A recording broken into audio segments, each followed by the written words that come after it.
Today we are going to discuss about cold weather condition.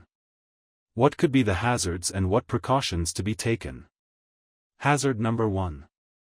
Hypothermia due to extreme cold. Wear warm and layered clothing. Hazard number 2. Frostbite on exposed skin. Cover all exposed body parts. Hazard number 3. Slips on icy or wet surfaces. Use anti-slip footwear. Hazard number 4. Reduced visibility due to fog.